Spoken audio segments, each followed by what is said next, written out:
Hello दोस्तों, आप सभी का स्वागत है मेरे YouTube चैनल में। आज की कहानी है कैदे इश्क भाग 50। Warner paradise. रात का वक्त। जिया तानिश के पीछे भागते हुए बोली, आज मैं तुम्हारा गला दबा दूंगी। तानिश उसे चिढ़ाते हुए बोला, पहले पकड़ कर दिखाओ। जिया उसे घूरते हुए बोली, बचकर कहाँ जाओगे, कभी न कभी तो हाथ आना ही है तुम्हें। वो दोनों बच्चों की तरह एक दूसरे के पीछे भाग रहे थे। कुछ मिनट बाद जिया को सांस लेने में प्रॉब्लम होने लगी। वो गहरी सांसें लेते हुए सोफे पर बैठ गई। दानिश उसे देखते हुए बोला, इतनी जल्दी थक गई, अभी तो हमें मेकआउट भी करना है। उसकी बात सुनकर जिया गुस्से से बोली, मुझे कुछ नहीं करना तुम्हारे साथ, बहुत बड़े धोखेबाज हो तुम, आई हेट यू। दानिश उसके पास जाकर बैठ गया और मुस्कुराते हुए बोला, बट आई लव यू। जिया तुरंत उसके ऊपर आकर बैठ गई और उसका कॉलर पकड़ते हुए बोली, अब कहाँ जाओगे, मैंने तुम्हें पकड़ लिया।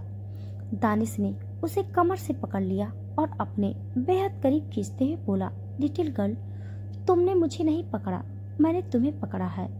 बोलकर वो जिया को उसी तरह से पकड़ते हुए खड़ा हो गया।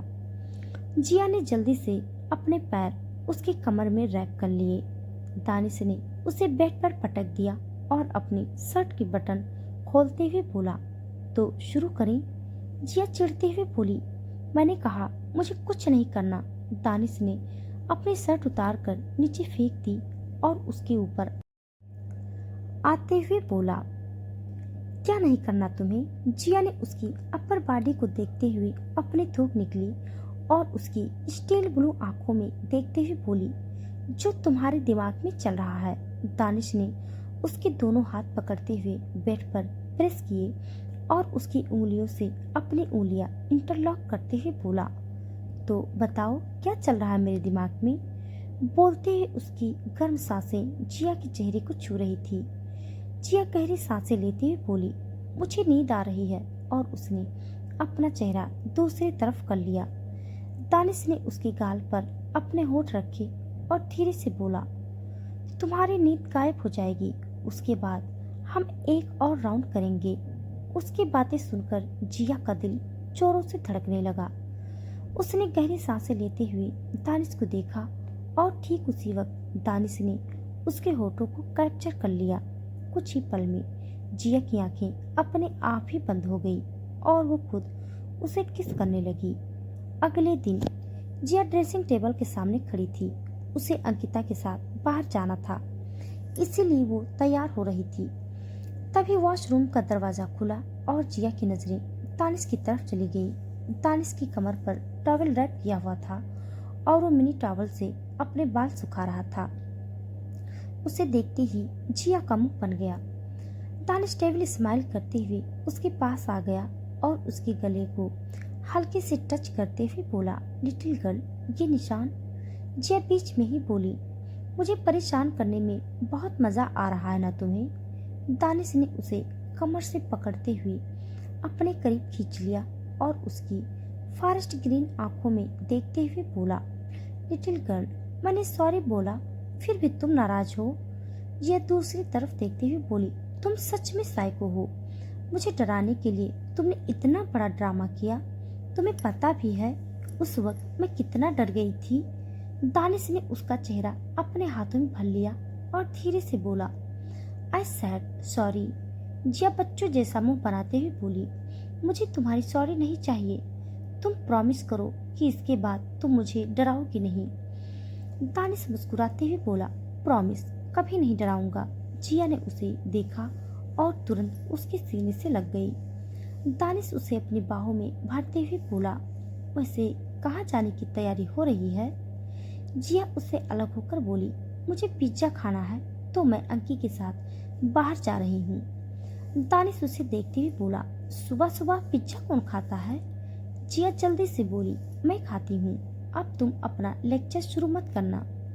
मेरा मूड खराब हो गया ना। तो दानिश बीच में ही बोला, ओके, जो खाना है खाओ। जिया मुस्कुराते हुए बोली, तुम्हें पता है आज मैं ड्राइव करने वाली हूँ। दानिश अपनी आंखें छोटी करते हुए बोला, व्हाट। मैं जानता हूँ तुम्हें ड्राइव करना नहीं आता। जिया जल्दी से बोली, अब आता है। अंकी ने मुझे सिखा दिया जब वो यहाँ रहने आई थी। दानिश बिना किसी भाव के बोला, 2 दिन के अंदर तुमने सीख लिया। जिया अपनी बत्ती सी दिखाती हुई बोली, थोड़ा थोड़ा आता है मुझे। दानिश सीरियस टोन में बोला, जब तक तुम पूरी तरह से तैयार नहीं हो जाती तब तक ड्राइव करना नहीं है। And this is my warning to you. Jiya धीरे से बोली, ओके मैं समझ गई। दानिश ने उसके फोरहेड पर किस कर लिया और उसकी आंखों में देखते हुए बोला, मैंने जो बताया था वो याद है ना? जिया धीरे से हाँ में सिर हिलाते हुए बोली, हाँ मुझे याद है, लेकिन मेरा दिल मानने के लिए तैयार नहीं है।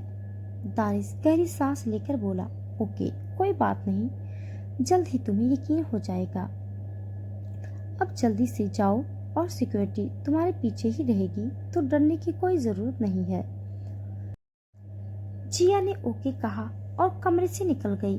थोड़ी देर बाद जिया और अंकिता गाड़ी में थी। अंकिता खुद ड्राइव कर रही थी और जिया पैसेंजर सीट पर बैठी हुई थी। उसका फूला हुआ मुंह देखकर अंकिता हंसते हुए बोली, तेरे मूड का बैंड क्यों बचा हुआ है? जिया सामने देखते हुए बोली, मेरे पति परमेश्वर ने बोला कि मैं ड्राइव नहीं कर सकती।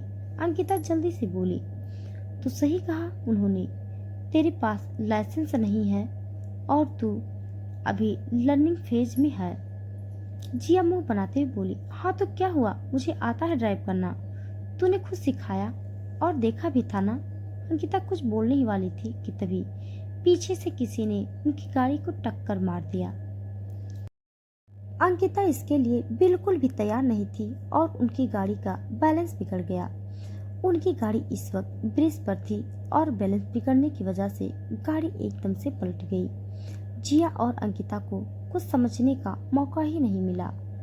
गाड़ी के शीशे टूट चुके थे और गाड़ी स्लिप होते हुए ब्रिज की रेलिंग से जा टकराई। कुछ ही पल में वो रेलिंग टूटकर थोड़ी सी साइड हो गई थी और जिया की गाड़ी आधी पानी की तरफ झुकी हुई थी। दोनों लड़कियां बेहोशी की हालत में पहुंच गई। जिया ने धीरे धीरे अपनी आंखें खोली और सामने का नजारा देखते ही उसकी सांसें तेज हो गई। उनकी गाड़ी अपसाइड डाउन थी। वो दोनों उल्टी लटकी हुई थी और उनके सर से हल्का हल्का खून रिस रहा था। जिया ने तुरंत अंकिता की तरफ देखा जो सामने देखते हुए गहरी सहरी सांसें ले रही थी। जिया ने उसका हाथ पकड़ लिया और धीरे से बोली, ओके पहले हमें सीट बेल्ट निकालना होगा।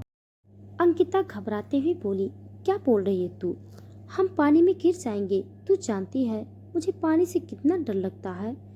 जिया जल्दी से बोली, दूसरा कोई रास्ता नहीं है। अंकिता अपना सर पकड़ते हुए बोली, ये सब हमारे साथ ही होना था। तभी जिस गाड़ी ने उनकी गाड़ी को टक्कर मारी थी उस गाड़ी में से कुछ लोग बाहर निकले। एक आदमी जिया की गाड़ी को देखते हुए तेज आवाज में बोला, जाकर देखो जिंदा है या मर गई। दूसरे आदमी ने हाँ में सर हिला दिया और तुरंत जिया की गाड़ी की तरफ निकल गया। इधर जिया और अंकिता ने घबराते हुए एक दूसरे की तरफ देखा। अंकिता जल्दी से बोली, ये लोग हमें मारने आए हैं क्या? मैं इतनी जल्दी नहीं मरना चाहती। जिया ने उसे शांत रहने का इशारा किया। तभी उनके कानों में किसी के कदमों की आहट सुनाई दी। जिया और अंकिता ने तुरंत अपनी आंखें बंद कर ली। उस आदमी ने झुककर उन दोनों लड़कियों की तरफ देखा और चिल्लाते हुए बोला, बॉस लगता है हमारा काम हो गया, ये तो मर गई। उसका जो बॉस था वो गुस्से से बोला, अभी हमारा काम खत्म नहीं हुआ है, गाड़ी से पेट्रोल लीक हुआ है, वहाँ पर आग लगा दो और एक वीडियो बनाकर मिस्टर मित्तल को भेज देना। देखने से लगना चाहिए कि एक्सीडेंट हुआ है। उन लोगों की बात सुनकर जिया की सांसें तेज हो गई। उसके कानों में सिर्फ एक ही बात गूंज रही थी, मिस्टर मित्तल को वीडियो भेजना है। उसने कसकर अंकिता का हाथ पकड़ लिया और बेहद धीमी सी आवाज में बोली, रेडी। अंकिता कांपती हुई आवाज में बोली, ओके, लेकिन मुझे तैरना नहीं आता। जिया गहरी सांस लेकर बोली, कुछ नहीं होगा, ट्रस्ट मी। बाहर जो आदमी खड़ा था उसने अपनी जेब से लाइटर निकाला और इधर जिया मिरर में से उसे ही देख रही थी। उस आदमी ने जैसे ही पेट्रोल की तरफ लाइटर फेंका, ठीक उसी वक्त अंकिता ने अपनी सीट बेल्ट छोड़ दी और दोनों लड़कियां पानी में गिरने से पहले ही बड़ा धमाका हुआ। गाड़ी के चीथड़े उड़ चुके थे और कुछ पार्ट्स पानी में रह गए थे। उस आदमी ने जल्दी से एक वीडियो बनाकर किसी को भेज दी और वो लोग तुरंत वहां से निकल गए। Warner textile. दानिश बेचैनी से अपने केबिन में चक्कर काट रहा था, तभी एकदम से केबिन का दरवाजा खुला। दानिश की नजरें जिया की तरफ चली गई, जो अंकिता के साथ वहां पर खड़ी थी। उन दोनों के सर पर पट्टी बंधी हुई थी।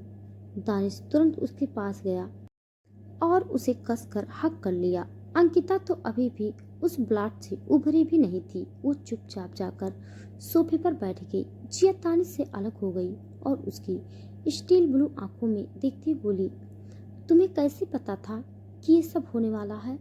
दानिश ने उसे आराम से सोफे पर बिठा दिया और उसके सामने कॉफी टेबल पर बैठते हुए बोला, तुम मुझ पर यकीन नहीं कर रही थी तो क्या करता? जिया गुस्से से बोली, देखो अगर ये पिछली बार की तरह कोई ड्रामा हुआ ना तो मैं इस बार सच में तुम्हारी जान ले लूंगी।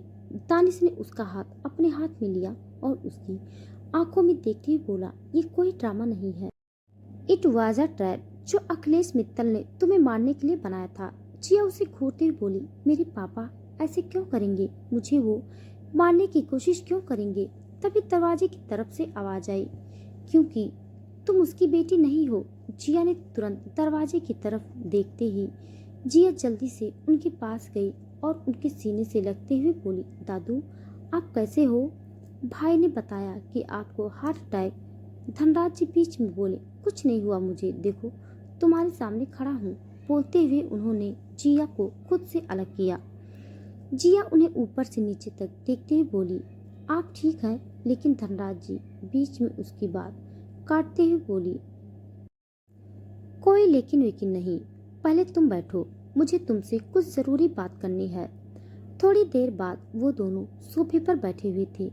जिया धीरे से बोली, मुझे यकीन नहीं हो रहा दादू, मैं कैसे अपने पापा पर शक करूं? वो ऐसा नहीं कर सकते, आपको कोई गलतफहमी हुई है। धनराज जी ने गहरी सांस लेकर अपने पॉकेट से फोन निकाला और उसमें एक वीडियो प्ले करके दिखाया। जिया की तरफ बढ़ा दिया। ये उसी रात की फुटेज थी जब अखिलेश ने खुद कन्फेस किया था कि उसने जैश और रोज का एक्सीडेंट करवाया और जिया को भी मारने की कोशिश की। वीडियो देखते ही जिया की आंखों से आंसू रुकने का नाम ही नहीं ले रही थी।